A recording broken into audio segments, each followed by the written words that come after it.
د امریکې نه چې کومه جنۍ پاکستان ته په هلک پسې راغلې وه که نه، نو هغه وایي که نه وایي زما نه دغه هلک ورک شو، خو وایي زه واده کول غواړم، خو 2 شرطونه یې کېښودل یار. وایي که دا 2 شرطونه څوک پوره کولی شي نو زه به ورسره واده کوم. دې جنۍ 33 سال عمر دی که نه، او دا د امریکې نه راغلی دی، د دې 2 بچي هم وو.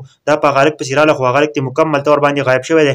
دا جنۍ چې ده نو دې 2 شرطونه کېښودل. که څوک هم دې ته تیار یي، څوک ورسره واده کول غواړئ، نو ضرور ویډیو وګورئ، ښه غوندې کمنټ وکړئ، په کمنټ کې ضرور ولیکئ چې زه ورسره واده کول غواړم. ملګرو دا جنۍ چې ده نو دا د امریکې نه راغله او هغه هلک دې وتښتېدو. نو دا جنۍ چې ده نو اوس چې ده نو سګرټ یې هم شروع کړي دي، او دا جنۍ چې ده نو دغه هلک د کور مخ ته د کرسۍ ورته لګول احتجاج یې شروع کړی دی چې زه به د هغه پورې نه ځم چې څو پورې دغه هلک چې دی نو ماته نه را پیدا شوی. په اخره کې دې جنۍ هغه فیصله وکړله که نه چې زه به له بل هلک سره واده کوم، خو دا 2 شرطونه چې دی نو دا به ماله پوره کوي، نو هغه هلک سره به زه واده کوم. ځکه ایوب خو رانه وتښتېد، ځکه چې 2-3 ورځې وشوې چې هغه هلک مکمل طور باندې غایب دی.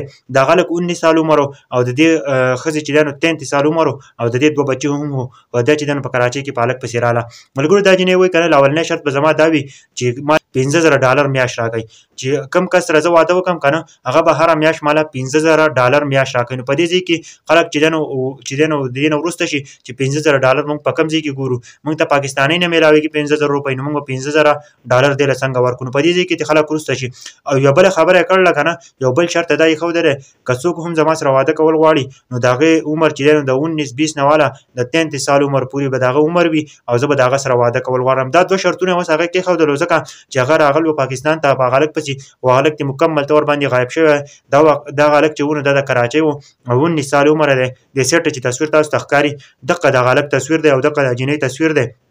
جنۍ چې ده نو اوس سګرټ هم شروع کړلې، او چې د هغه پورې زه امریکې ته نه ځم چې څو پورې ما واده نه وي کړی. نو که څوک هم د دې سره واده کول غواړئ نو ضرور ښه غوندې کمنټ وکړئ، ځکه چې دې نه چې کوم هلک دی نو هغه مکمل طور باندې غایب دی.